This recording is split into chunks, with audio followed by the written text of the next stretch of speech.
Hello everyone! Welcome back sa ating vlog. Ngayon, gusto ko lang pag-usapan natin kung ano ba yung importansya or importance ng pagkuha ng mortgage pre-approval pag bibili kayo ng bahay ninyo. So, buying a property is not an easy decision. So, mahal yung mga bahay or malaking purchase ito. So, kailangan ninyong pag-isipan ng husto. Kaya naman, dito papasok yung pre-approval ninyo. So, in this pre-approval, me as your mortgage broker will assess yung income ninyo, credit ninyo, and so many other things na i-check natin or other factors to get your pre-approval. And kasama dito is yung affordability assessment. Ibig sabihin ng affordability assessment, kung magkano yung kaya mong bayaran na mortgage every month. And kung ano yung komportable ka, we will work with the numbers. So aside from those assessment, ang isa sa I think main importance ng pre-approval is to get your budget right. Kasi ang gusto nating mangyari kapag kayo ay pumunta na sa market and look for properties na magugustuhan ninyo, we wanna make sure na maa-afford ninyo yung property na yon. Kasi the last thing that we want to happen is yung titingin kayo ng bahay na ang ganda-ganda talaga ng bahay, na in love kayo sa bahay, and then only to find out na hindi pala ninyo kayang i-afford yung bahay na yon, which may discourage you as a first-time home buyer kasi ito yung pinakagusto mo and then only to find out, dito lang tayo pwede. So, right from the bat, gusto nating malaman yung budget natin para kapag tayo ay naghahanap na ng mga bahay, medyo realistic yung mga titignan nating bahay nang sa ganun, hindi tayo ma-disappoint na, gusto ko yung ganitong features, gusto ko yung ganitong lugar, kaya kailangan mo ng mortgage pre-approval.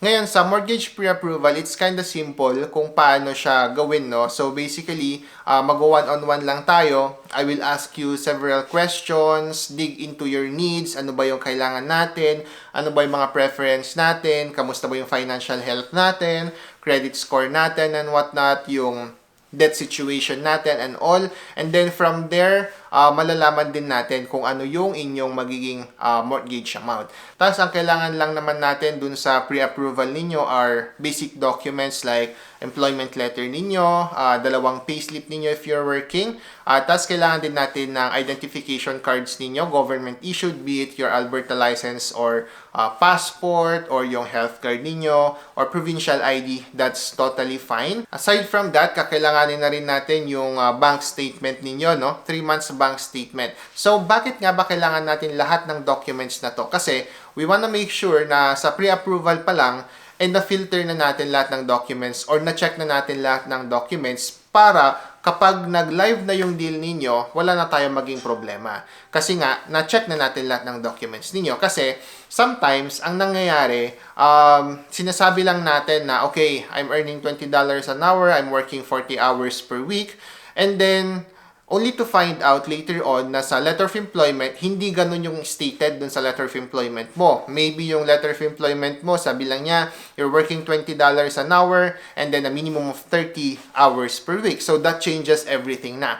Kaya sa amin, importante na right from the bat, makita natin yung documents para sure na tayo pag binitawan natin yung pre-approval amounts ninyo. Para walang disappointments later on.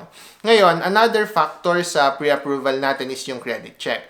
So, meron kasing dalawa na ginagawa dyan, no? Pre-qualification at saka pre-approval. So, yung pre-approval natin, dito nagre-credit check. Kasi yung credit check, dito ko makikita yung credit situation ninyo as a borrower. Lahat ng payment history ninyo dito, nakikita ko kung merong mga late payments and whatnot, or merong over the limit, kung ilan yung credit score ninyo, lahat yan nakikita ko. Kasi lahat ng yon, lahat ng mga binanggit ko, it can affect your pre-approval amount. Ngayon, yung isa naman is pre-qualification lang.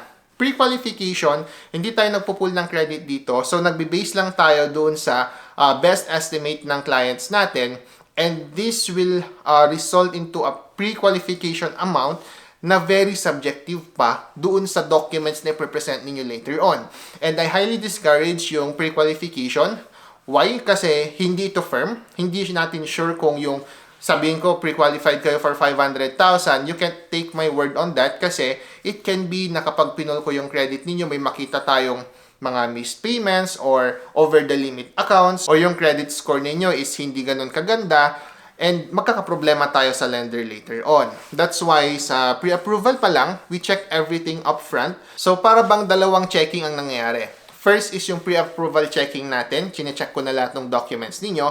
And then kapag nakahanap na kayo ng property ninyo na gusto ninyong bilhin, isi-send natin yung documents ninyo dun sa lender. So ang ginagawa ko sa pre-approval ninyo is binibase ko na sa criteria ng lender. So alam na natin kung ano yung mga iti-check ng lender during your live deal, iti-check na natin siya upfront. So yun yung kagandahan ng pre-approvals. So again, no, there is no guarantee na kapag pre-approval ko kayo, is guaranteed approved na yung final mortgage natin. It's just another layer of protection para sa inyo, para mas malaki yung chance na ma-approve yung final mortgage ninyo. So yung iba natatakot na magpa-pre-approve lalo na pag narinig na magpupul tayo ng credit, no? Kasi natatakot sila na bumaba yung credit score nila. But the reality is, ang isang pull lang ng isang mortgage broker from your credit report won't hurt your credit score na sobrang bababa yung credit score ninyo. Maybe 5, 10, or 15 points off from your credit score, and then after 3 months or 6 months, mawawala din siya dun sa report and it will shoot back up. Ngayon, magiging negative lang siya dun sa credit ninyo if you're doing a pre-approval with different lenders and different mortgage broker. Kasi lahat sila magre-request ng credit bureau report and magiging maraming pulled report siya doon sa credit bureau ninyo. And it might negatively impact your credit score.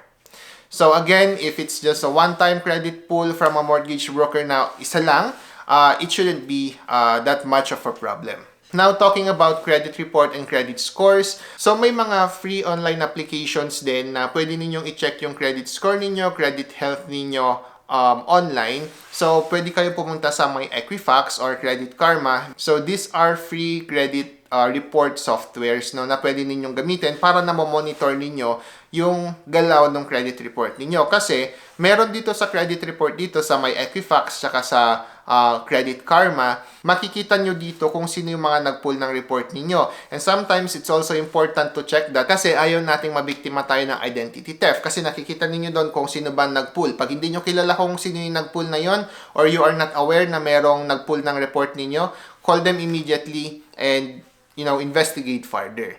Ngayon, if you know na yung credit score ninyo is not so good, no, we can always help to try na mapataas yung credit score ninyo. There are different factors kasi na nagpi-play sa credit score natin. Number 1 dyan is payment history. Yung payment history, dapat wala kayong palya dun sa pagbabayad ninyo sa mga credit card balances ninyo or yung mga bills ninyo na nakadirect dun sa credit report ninyo. So, yun yung number 1 na nagpapababa ng score ninyo kapag hindi nyo nabayaran yung minimum due on the due date. So, always remember to pay your minimum due on your due date. Ngayon, meron kasing difference ang minimum due tsaka statement due.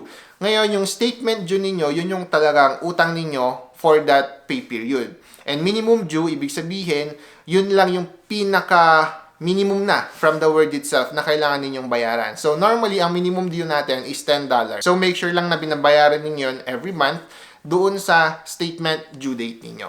Yung statement due date din pala, no, it's very important to remember na you should pay that 3 days before yung statement due date. Kasi sometimes, yung mga bangko, it takes 3 to 5 business days para ma-reflect yung inyong payment doon sa system nila.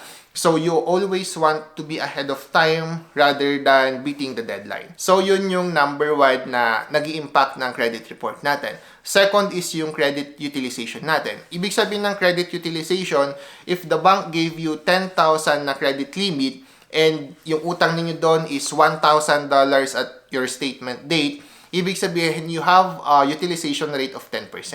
So, to have a good credit report or credit score, ang pinaka-ideal na mini-maintain natin dapat dyan is 10 to 30%. Yun yung pinaka-ideal. But still, 30 to 50% is okay. Pero pag more than 90% yung credit utilization ninyo, that might impact your credit score negatively. Kasi iisipin ng mga bangko or ng credit bureau na you don't know how to handle or you cannot handle your finances well. Pangatlo is yung credit report pull or yung hard credit checks na tinatawag nila. Itong mga hard credit checks kasi kapag very frequent ka na nagpapapull ng credit, ang tingin niyan ng credit bureau sa'yo is you're always trying to find credit. So for example, every month may nakikita silang pull from different banks or from different lenders that may negatively impact your credit score kasi nga iisipin niya na you need credit every time. So, ang pinaka rule of thumb natin dito, you should get your credit pulled once every 6 months lang siya para hindi siya ganon kalaking mag-take effect dun sa inyo. So, yun lang yung pag-usapan natin for today's video. Again, as a summary, the importance of pre-approval is to get your budget straight right from the bat para pag tumingin ka ng bahay, you know how much you can afford. So, second is yung credit score, how to improve your credit score with the factors na nabanggit natin. And if you have any questions, just let me know. If you need the pre-approval, you can contact me at 403-918-6575. Ito-drop ko rin yung link sa baba if you wanna book a free consultation with me. So, that's free consultation, no charge, and no strings attached. So again guys, thank you so much for watching. This is Edwin from the Reyes Canada Vlog. Always remember to stay humble and always stay focused sa iyong mga goals. And as always, I'll see you sa next vlog. Bye-bye.